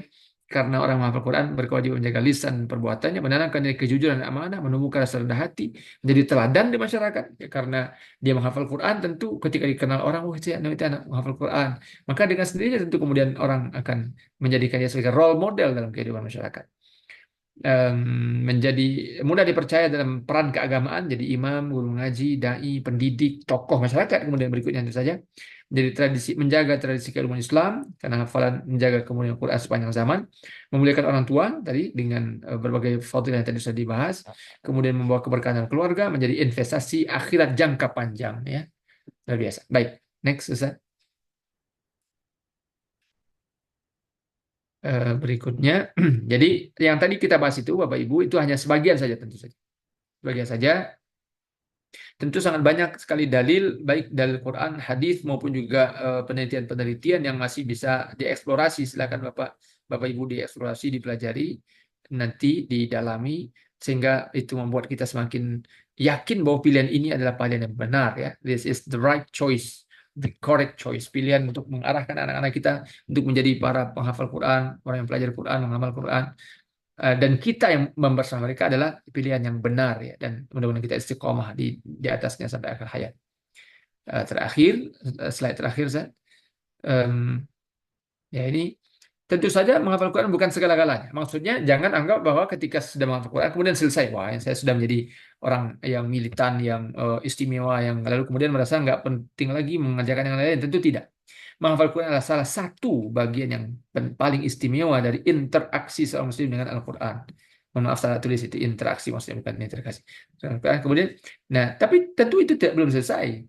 Karena menghafal Quran itu harus dilanjutkan dengan memahami Quran, berusaha untuk memahaminya dengan sungguh-sungguh. Itulah kenapa Bapak Ibu dan anak-anak semua usahakan juga untuk bersungguh-sungguh belajar bahasa Arab ya. Di sekolah kita tentu ada pelajaran bahasa Arab. Nanti lanjutkan dalami lagi di SMP, SMA, syukur-syukur bisa sekolah di luar negeri, di Madinah, di Mesir, di Madinah, di Yaman, Sudan atau dimanapun yang di sana insya Allah kemudian kita bisa anak-anak semua bisa terus mendalami Quran. Menghafal Quran harus dilanjutkan dengan memahaminya, berusaha untuk memahaminya, karena ada semacam kekhawatiran ya pada sebagian anak-anak kita yang ketika dia menghafal Quran kemudian orang tuanya merasa wah ini anak saya udah seakan-akan sudah selesai gitu. Belum sama sekali belum. Jadi itu baru satu episode, satu etape dari perjuangan bersama Quran. Jadi jangan pernah dianggap selesai itu Bapak Ibu. arahkan dia untuk memahaminya, mengkaji kandungannya, menjadi orang yang faqih bersama Quran, ya, yang mengerti fikih Quran, apa yang ada dalam kandungannya, dalam seluruh dimensinya, baik hukumnya, hikmahnya, dimensi ilmiahnya juga, dakwahnya juga dan seterusnya. Kemudian ajarkan Quran, kemudian dakwahkan Quran, kemudian perjuangkan Quran agar tegak sebagai petunjuk kehidupan bagi seluruh umat manusia. Jadi tugas kita adalah sampai semua umat manusia di muka bumi ini mengamalkan Quran, begitu ya. Allah berfirman, "Waqatilu hatta la takuna fitnah wa yakuna ad-dinu kulluhu lillah." Artinya semua kita berkewajiban untuk terus mendakwahkan Quran sampai seluruh manusia di muka bumi ini mengamalkan Quran. Mungkinkah itu? Sangat mungkin tentu dengan izin Allah. Eh, Semua kita pulangkan kepada Allah. Yang terpenting adalah kita mengambil peran dalam proses itu. Baik, jadi demikian ya Bapak Ibu pembahasan kita tentang fadail hifadzul Quran dan fadail hamalatul Quran, keutamaan para penghafal Quran. Mari kita diskusikan dan dalami. Mungkin ada tanggapan dan tambahan dari Bapak Ibu Ustaz Ustazah, juga dari Bapak Ibu para wali murid, atau juga mungkin Bapak Ibu para masyarakat umum yang mungkin berkenan hadir dalam kajian kita malam hari ini. Eh, Kami tentu berharap ya, dan kita nanti mudah-mudahan bisa kita share ini ya Ustaz Fauzi, rekaman ini, karena insya Allah ini direkam di YouTube dan mudah-mudahan bisa kita share seluas-luasnya, sehingga mudah-mudahan semakin banyak kaum muslimin em, membersamai Quran atau hidup bersama Quran, yang memastikan bahwa ada porsi yang khusus dan maksimal dalam kehidupannya bersama Quran, karena ini betul-betul adalah jalan keselamatan, jalan kebaikan dan jalan keselamatan kita dunia dan akhirat, yaitu hidup bersama Al-Quran. Wallahu a'lam bishawab. Astagfirullahaladzim. Itu sebagai materi. Berikutnya mudah-mudahan kita bisa diskusi. Saya kembalikan ke Ustadz Fauzi Marjan. Tafadhal Ustadz. Baik, terima kasih banyak Ustadz. Jazakumullah khairan. Barakallahu fikum. Baiklah, Ustazah, ayah bunda semuanya. Kita buka untuk sesi tanya jawab. Silakan boleh langsung bertanya atau di kolom chat juga boleh. Silakan ayah bunda, Ustazah.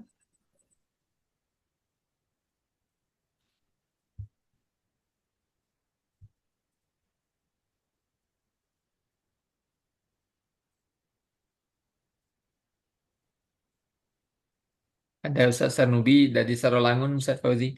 Iya, silakan Ustadz Sarnubi. Assalamualaikum Ustaz. Waalaikumsalam warahmatullahi Assalamualaikum wabarakatuh. warahmatullahi wabarakatuh.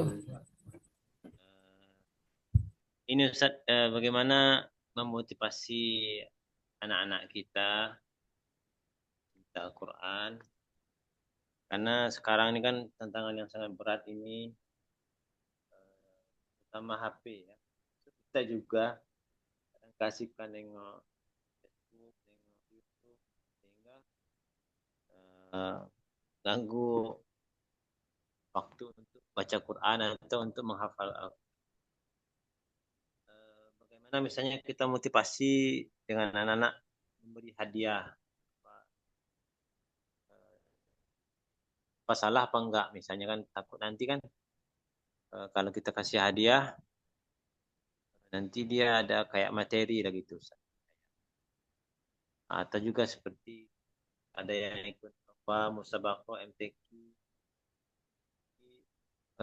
tujuannya itu untuk dapat hadiah, dapat juara terkenal, dapat apa namanya, uang dan piala dan segala macam. Bagaimana dengan tujuan yang pertamanya itu adalah ikhlas karena Allah Subhanahu. Itu dulu Ustaz. Assalamualaikum warahmatullahi wabarakatuh. Waalaikumsalam warahmatullahi wabarakatuh. Langsung Ustadz Fauzi. Ya, silakan langsung ditanggapi Ustadz. Terima kasih Ustadz. Terima kasih banyak Ustadz Haji Ahmad Sarnubi Al-Hafiz, Ketua IKJ Sarolangun, yang alhamdulillah berkenan hadir bersama kita. Beliau ini Bapak Ibu adalah Hafiz Quran 30 juz ya. Jadi waktu saya tugas di Bangko, Jambi, sering bertemu beliau. Saya silaturahim ke tempat beliau di Sarolangun, dan luar biasa beliau ini salah seorang pejuang dakwah, Hafiz Quran, dan juga menjadi gurunya para guru gitu di Sarolangun, selain juga aktivitas hari beliau di Kemenak ya, kalau tidak salah. Jadi beliau tadi ya tentu memancing kita, karena sebenarnya tentu kita lebih layak bertanya kepada beliau karena beliau yang hafiz Quran. Tapi kalau saya masih sedang dalam berjuang, begitu mudah-mudahan Allah mudahkan dan saya istiqomah juga untuk terus berusaha insya Allah. Jadi kalau ini sekedar tanggapan saya, nanti mungkin mau dikoreksi Sanubi dan juga Bapak Ibu Ustazah, silakan tanggapi kalau ada pandangan yang lain ya. Tapi sejauh yang saya pahami adalah bahwa apakah boleh memberi hadiah kepada anak-anak dalam rangka motivasi mereka untuk menghafal Quran? Sejauh yang saya pahami, selama kita tetap memberikan, mengajarkan nilai-nilai keikhlasan gitu kepada anak-anak, mengajarkan kepada mereka bahwa sejatinya sesungguhnya menghafal Quran adalah karena Allah, mencari ridha Allah, untuk beribadah kepada Allah, syukur kita kepada Allah, cinta kita kepada Allah, cinta kita pada Islam, keinginan kita untuk memperjuangkan Islam, ini kebutuhan kita. Itu terus diajarkan, diingatkan, tapi bersamaan dengan itu, karena namanya juga anak-anak, memang secara eh, kalau secara psikologis memang tampaknya terbagi dua ya para pakar ya. Itulah, dan saya pikir ini madhab yang manapun yang kita ikuti silakan gitu. Eh, Sehingga memang ada sebagian ulama yang tidak suka ya anak-anaknya dibiarkan ikut MTQ misalnya. Dan itu tentu satu pilihan yang juga kita hormati.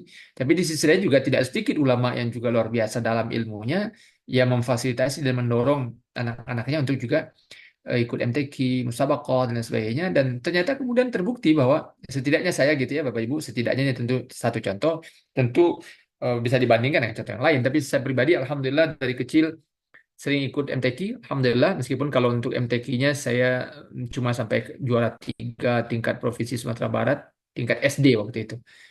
Yang kalau yang sabakoh yang mujawad ngaji irama. Kalau yang hafalan satu juz waktu SD juga Kalau juara 1 tingkat Sumatera Barat, hafalan satu juz waktu saya kelas 5 SD. Kalau yang syarhil Quran, alhamdulillah sempat jadi utusan Sembar ke provinsi waktu itu di Jambi tahun 2007 kalau nggak salah. Iya. Nah, kalau yang lomba khutbah Jumat tingkat provinsi, alhamdulillah. Nah, itu kemudian ternyata alhamdulillah dengan seluruh tahapan-tahapan itu terbukti kemudian setidaknya membantu untuk tetap berada di orbit Quran gitu ya. Ya, Quran. Saya kemudian kenal ada, misalnya kalau di Sumatera Barat itu ada Ustadz Haji Rahimul Amin, LCMA, kandidat doktor ya. Beliau itu imam besar Masjid Syekh Ahmad Khatib Al-Minangkabawi. Kami dulu sering sering ketemu di MTQ. Beliau juga sekarang menjadi salah seorang pimpinan di Pondok Pesantren Ar-Risalah di Luar Turul Padang, itu anak saya dua di situ sekarang.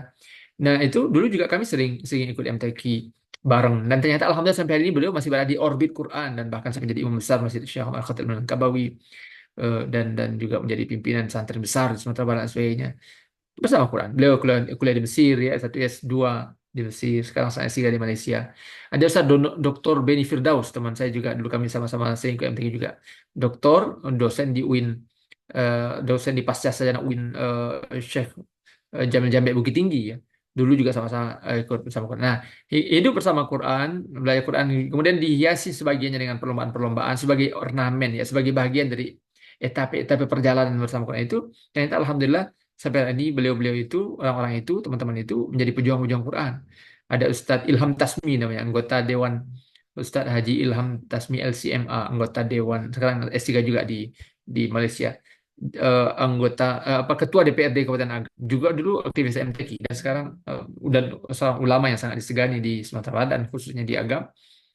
Dulu pimpinan Pondok Pesantren Sumatera Utara Parabi. Artinya itu juga sarana yang membuat membuat seseorang memiliki milieu ya, memiliki lingkungan yang membuatnya selalu bersama dengan Al-Quran.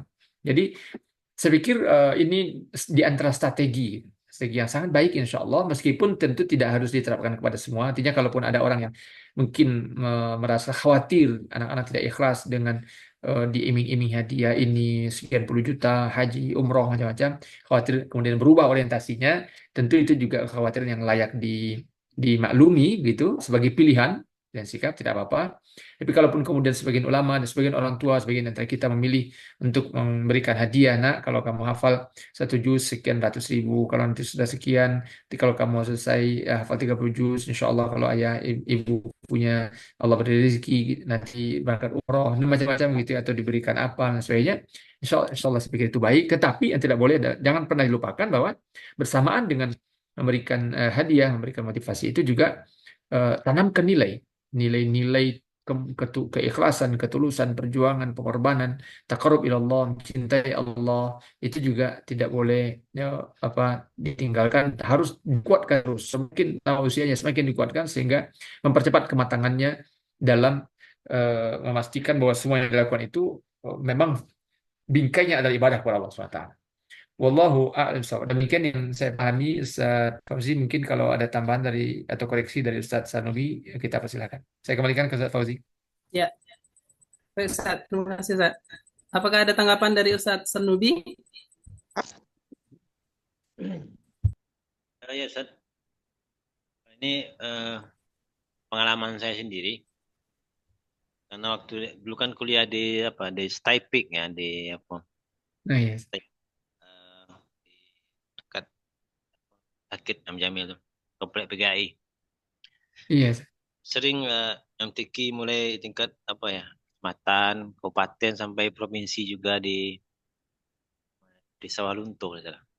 Sejunjung 2004. Iya. Jadi memang Ustaz ada yang berdalilkan itu fastabiqul khairat. Berlomba-lomba dalam kebaikan, berlomba-lomba dalam jadi yang terbaik. Nah, ini juga motivasi bagi kita semua bahwa kadar bacaan kita ini sangat kata Ustaz ini minimalis. Dibanding misalnya Imam Asy-Syafi'i, beliau itu rutin satu hari satu hataman gitu ya. Kita 1 tahun belum tentu hatam membaca.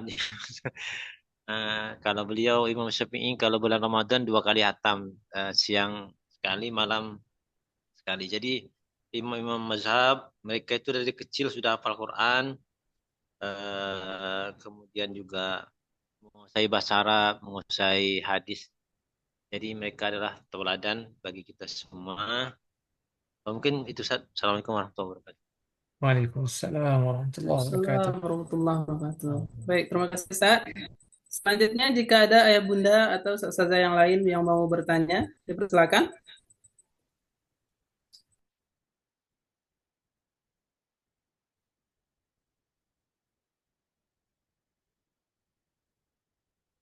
Baik, mungkin sambil nunggu Ustaz Fauzi, eh, sambil nunggu ya Bapak Ibu, silakan kalau nanti ada. Maka tadi beberapa poin yang tadi saya sampaikan dan juga ditegaskan oleh Ustaz Sarnubi tadi. Terima kasih banyak Ustaz. Jazakumullah khairan. Barakallahu fikum. Jadi memang lagi tadi beliau sampaikan contohnya dibandingkan dengan para ulama salafus saleh dan dalam kitab At-Tibyan fi Adab Ahmadul Quran itu juga kemudian dibahas juga oleh Syekh Safardal dalam kitab Kaifa Nata'amalul Quran. Itu memang diberikan banyak sekali contoh bagaimana para ulama itu memang interaksi dengan Quran luar biasa. Mereka memang begitu sibuk dengan Quran. Hari-hari mereka penuh dengan Quran. Kita hari ini ya tadi disampaikan Ustaz Rambi juga memang sangat tergoda dengan kesenangan-kesenangan dalam genggaman kita ini. Nah, memang HP ini, gadget ini luar biasa menggodanya dan karena itu memang butuh mujahadah ya. Nah, maka ketika kita memang memprogram ya Bapak Ibu untuk diri kita dan untuk anak-anak kita memprogram, dan kalau sekolah memang seperti itu prosesnya, dan mudah-mudahan para ustazah yang terus bersabar mengawal anak-anak kita untuk menjadi muhafazul Quran, ya hamatul Quran, Allah balas dengan pahala berlipat ganda. Insyaallah, mudah-mudahan amin ya rabbal alamin. Maka dengan program itu, kalau yang skala sekolah dan tentu harus dibantu oleh Bapak Ibu, itu membuat anak-anak kita memang hari-harinya ya bersama Quran karena mereka punya target. Kemudian tadi sampaikan Ustaz Sanwi, mereka berlomba-lomba satu sama. Kalau teman saya udah bisa segini, saya kok masih belum gitu. Kemudian dia berpacu. Ketika di kelas kemudian diberikan apresiasi kepada yang hafalnya sudah banyak, kemudian yang lain kemudian merasa cemburu. Kemudian dia memacu nih. Kalau dia bisa, dia sekarang dipuji oleh ustazah, saya juga pengen mendapatkan itu, dia menghafal. Walaupun nanti ya tetap dibingkai lagi, nak, menghafal Quran karena Allah ya, untuk mencintai Allah, pahala yang begitu besar, keutamaan yang besar, mencari cinta Allah sebagainya. Tapi sisi manusiawinya anak itu karena baik hadiah berupa fisik maupun hadiah berupa apresiasi, penghargaan, disebut namanya, dihormati, dia dengan pencapaiannya dan sebagainya di kelas, dan kemudian teman-temannya mengetahui dan kemudian mereka berlomba-lomba dan kemudian kita motivasi, nak, si Ahmad sekarang bisa begini, besok Hanif bisa begitu ya, kemudian besok Ali bisa begitu ya, kemudian besoknya Umar bisa begitu, dan seterusnya sampaikan. Maka motivasi mereka sehingga juga jangan sampai gara-gara yang satu menonjol, yang lain mungkin kemudian aduh saya kayaknya nggak bisa mengejar dia nih ya. Sedang kemudian dia lemah semangatnya, tentu itu juga sesuatu yang harus diantisipasi karena mereka anak-anak didorong supaya dan ditumbuhkan keyakinannya bahwa dia juga bisa. Kalau temannya bisa, insya Allah juga bisa gitu. Walaupun ya tetap juga ada sisi-sisi yang bersifat spesifik ya. Memang tidak semua anak harus disamakan. Mungkin memang ada anak yang kemampuannya berbeda satu sama lain dan itu tidak salah dan itu tentu yang perlu dikenali oleh para guru, para ustazah sedini mungkin sehingga kemudian juga jangan juga terlalu berlebihan sehingga anak-anak yang memang kapasitasnya berbeda tetap diberikan penghargaan gitu. Nah, maka tadi karena anak-anak itu sudah diarahkan untuk bersama Quran dan menempatkan Quran sebagai prioritas dalam kehidupannya, maka maka waktunya terus banyak tersita dengan Quran dalam tanda kutip ya. Waktunya tersedot untuk Quran sehingga dia nyaris tidak lagi diharapkan gitu. Diharapkan dia tidak lagi akan terlalu tertarik dengan aktivitas lain karena dia merasa sudah sangat menikmati waktunya itu menemukan momentum keberhargaannya secara maksimal dengan Quran dibandingkan dengan dia main game atau main HP. Walaupun sekali lagi boleh ya tidak salah karena hiburan itu tentu juga juga apa apa hiburan itu juga bagian dari hak jiwa ya. Rasulullah SAW juga membolehkan para sahabat dan bahkan juga bersamai istri beliau Siti Aisyah untuk juga mendapatkan hiburan yang wajar sebagai bagian dari memenuhi hajat sisi emosional dan psikologis dan kejiwaan kita. Jadi bukan sesuatu yang juga terlarang itu saja, tetapi kalau seseorang sudah merasa sangat cukup dengan hatinya terhibur itu dengan Quran yang hafal lagi, kemudian mungkin sekali dengan dia lagukan agak agak berbeda sehingga kemudian itu menjadi tadi semacam relaksasi bagi hati dan pikirannya. Dia merasa cukup dan itu tuh loh luar biasa sehingga bahkan dia menjadi kalau kemudian dia gunakan waktu itu untuk yang lain dia merasa rugi sekali gitu. Maka itu tentu juga sebuah keutamaan yang sangat kita harapkan Allah berikan kepada diri kita dan anak-anak kita gitu. Maka orang-orang fenomena anak-anak kita dan kita juga semua Bapak Ibu ya yang waktu kita berlalu sia-sia yang sesuatu yang nggak jelas itu kenapa di antara penyebabnya adalah karena kita tidak punya program dalam hidup kita ini, kita nggak punya target apa yang mau kita capai sehingga waktu kita bisa berlarut hanya dengan scrolling media sosial, scrolling Instagram, TikTok, YouTube macam-macam gitu padahal sebagiannya mungkin bermanfaat tapi mungkin sebagian besarnya tidak bermanfaat, berlalulah waktu setengah jam, 1 jam, 2 jam bahkan mungkin tanpa jelas apa ya, sebenarnya tadi apa manfaatnya gitu. Coba bandingkan kalau waktu itu kita manfaatkan untuk membaca Quran, menghafalnya, membaca terjemahnya, membaca tafsirnya, menghayatinya, membuat mungkin catatan-catatan, khususnya kemudian kita di majelis-majelis ilmu kita tanyakan kepada para ulama dan seterusnya. Maka waktu menemukan nilai bermaknaannya saya maksimal di antaranya adalah ketika dimanfaatkan untuk bersama Quran, mempelajari Quran, baca Quran, menghafal Quran gitu. Jadi kesibukan yang paling indah itu di antaranya itu adalah ketika kita membaca Quran. Ustaz Fauzi ini ada dari Ustazah Desi. Apakah kita baca, Ustaz? Iya, silakan Ustaz. Terakhir ini Ustaz. Iya, saat ini terakhir ada dari Ustazah Desi. Bagaimana menciptakan lingkungan yang kondusif untuk anak-anak kita menghafal Quran di rumah dan di sekolah karena kadang ada kekhawatiran kalau terlalu banyak menghafal Quran itu nanti subjek yang lain bisa tertinggal. Ya, saya pikir ini tentu terkait dengan manajemen waktu dan penetapan target-target di sekolah tentu saja. Eh, Sehingga kemudian menghafal Qurannya jalan, tapi target yang lain juga materi-materi lain juga harus tetap tercapai gitu. Karena bagaimanapun tentu, apalagi karena kita memang sekolah yang menerapkan kurikulum yang itu juga merujuk ke Kemenak ya, saya Kemenak atau Diknas ya. Artinya kita juga ada panduan kurikulum yang kita harus penuhi, maka tentu akhirnya kita memang harus siasati sedemikian rupa sehingga target hafalan Quran anak-anak tercapai, tapi materi umumnya, materi yang diatur dengan kurikulum sesuai yang diturunkan oleh pemerintah juga kita penuhi begitu.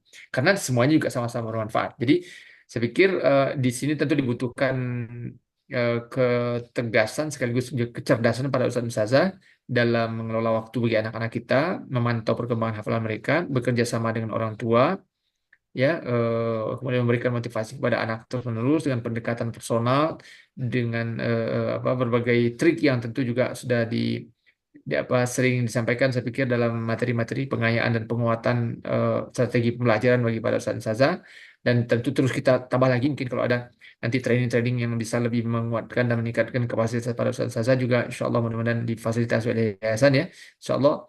Maka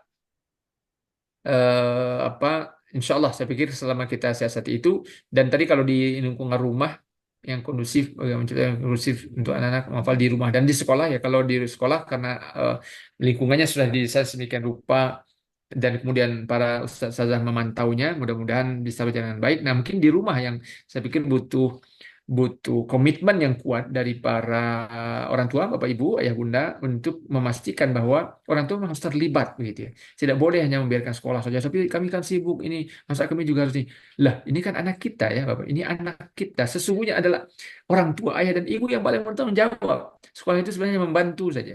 Maka karena itu, ya meskipun ada kesibukan, pekerjaan, atau tanggung jawab ini itu dan sebagainya, maka tetap kita sebagai orang tua wajib berusaha mengatur sedemikian rupa sehingga baik ayah atau ibu atau kedua-duanya sekaligus, sebaiknya tentu kedua-duanya, tetapi mungkin kalau ada kondisi di mana memang ayah anggap misalnya mungkin ayahnya kerja jauh dan sebagainya sehingga hanya pulang sekali sebulan dan sebagainya, tinggal diatur, dikomunikasikan.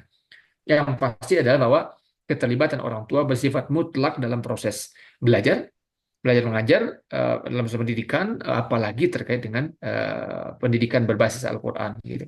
Pengajaran berbasis Al-Quran. Saya pikir itu ya Bapak Ibu. Wallahu a'lam bishawab. Astagfirullahaladzim. Jadi kami ucapkan terima kasih banyak tentu kepada para ustadz dan ustazah, pimpinan sekolah, Ustazah Widya, Ustadz Fauzi, tentu juga pimpinan yayasan, Bu Tis, Bu Mary, Bu Wid, Ustadz Irwan, para ustazah di pengurus yayasan, juga dan para orang tua murid semua yang hadir alhamdulillah, dan anak-anak semua yang alhamdulillah juga tadi saya cukup banyak yang juga hadir alhamdulillah. Mudah-mudahan anak-anak kita semua tetap istiqomah, tetap ikhlas, tetap bersemangat ya, dan diluruskan motivasinya, dikuatkan terus, didampingin terus oleh orang tua, sehingga insya Allah mudah-mudahan mereka menjadi pejuang-pejuang Quran. Mudah-mudahan ada di antara anak-anak kita nanti akan menjadi presiden mungkin ya insya Allah, jadi menteri, jadi gubernur, jadi pengusaha, jadi konglomerat, jadi birokrat, jadi apapun, termasuk jadi warga warga negara biasa, tetapi yang berkomitmen dengan Islam, dengan Quran, yang akan berkontribusi untuk kebangkitan umat dan seterusnya ya. Insya Allah mudah-mudahan kita semua berjuang ya bersama Quran, dan mudah-mudahan negara ini dilindungi Allah, diberkahi oleh Allah dengan keberkahan Quran yang dipelajari dan dibaca oleh anak-anak kita semua insya Allah, dan oleh tentu kita semua juga para orang tua dan kaum muslimin. Demikian Bapak Ibu, wallahu a'lam. Terima kasih banyak Ustaz Fauzi, jazakumullah khairan. Wa nafa'ukum astagfirullahaladzim. Wassalamualaikum warahmatullahi wabarakatuh. Waalaikumsalam warahmatullahi wabarakatuh. Alhamdulillah, terima kasih banyak Ustadz. Jazakumullah khairan wa barakallahu fikum. Baik, Ustadz Saza, ya Bunda, sebelum kita tutup kegiatan ini dengan doa yang akan dipimpin oleh Ustadz Ansor, kita ambil dulu dokumentasinya Ustadz Saza. Ya Bunda, silakan buka kameranya semuanya. Kita ambil dokumentasinya. Siap-siap juga Ustadz Reza dan Ustadz Yunus untuk bantu dokumentasikan.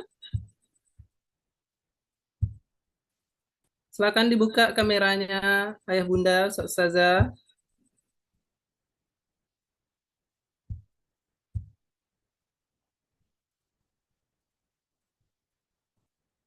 Oke, dalam hitungan ketiga ya Bunda, Ustadz Saza. 1, 2, 3.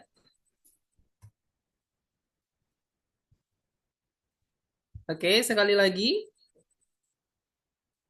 1, 2, 3.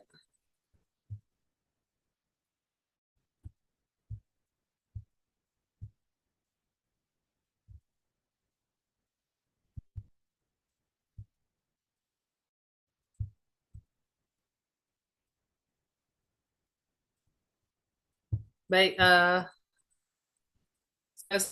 cukup. Kemudian minta untuk Ustadz Ansor untuk memimpin doa. Silakan Ustadz Ansor. Ya, Ustaz. Dengar, Ustaz? Silakan Ustadz, dengar Ustadz. Assalamualaikum warahmatullahi wabarakatuh. Waalaikumsalam warahmatullahi wabarakatuh. Astaghfirullahaladzim, astaghfirullahaladzim, astaghfirullahaladzim. Baratil al-Fatihah.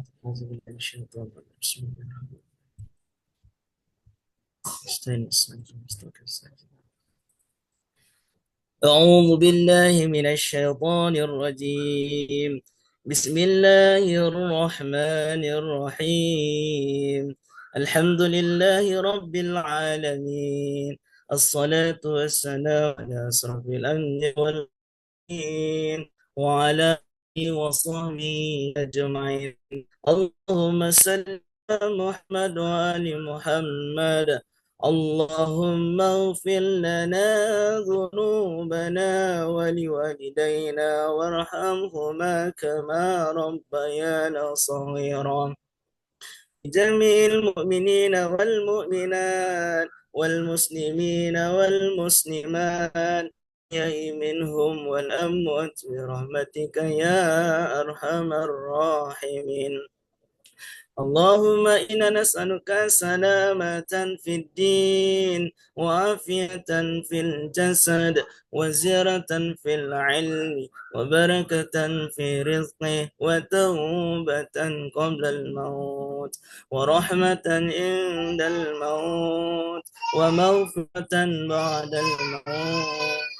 اللهم حول علينا في شكرة الموت والنجاة من النار والعفو عند الحساب. اللهم افتح حكمة وانصر علي رحمتك وذكرنا ما نسيت يا ذا الجلال والإكرام. اللهم لا سهل إلا ما جعلته سهلا وأنت تجعله الحزن إن شئت سهلا. اللهم اصرح بالقرآن صدرنا واستعمل بالقرآن بدنا ونور بالقرآن بصرنا وأطلق بالقرآن لسينا وإن عليه ما أبقيتنا فإنه لا حول ولا قوة إلا بك. ربنا لا تزغ قلوبنا بعد إذ هديتنا وهب لنا إنك أنت الوهاب. ربنا هب لنا من الصالحين. ربنا هب لنا من الصالحين. ربنا هب لنا من الصالحين. ربنا ظلمنا أنفسنا وإن لم تغفر لنا وترحمنا لنكونن من الخاسرين. ربنا آتنا من لدنك رحمة وهيئ لنا من أمرنا رشدا. ربنا آتنا في الدنيا حسنة وفي الآخرة حسنة وقنا عذاب النار. وصلى الله على سيدنا محمد وعلى آله وصحبه رسول الله أجمعين والحمد لله رب العالمين. الفاتحة.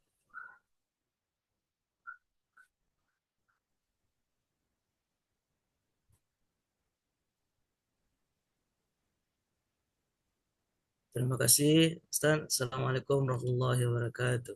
Waalaikumsalam warahmatullahi wabarakatuh. Terima kasih banyak Ustaz Ansar. Demikianlah ayah bunda, ustazah semuanya, kegiatan kita pada malam hari ini. Sekali lagi terima kasih banyak Ustadz Salman telah memberikan materi yang sangat luar biasa pada malam hari ini. Di antaranya adalah keutamaan para penghafal Al-Quran. Semoga itu menjadi motivasi kita bersama dan juga anak-anak kita.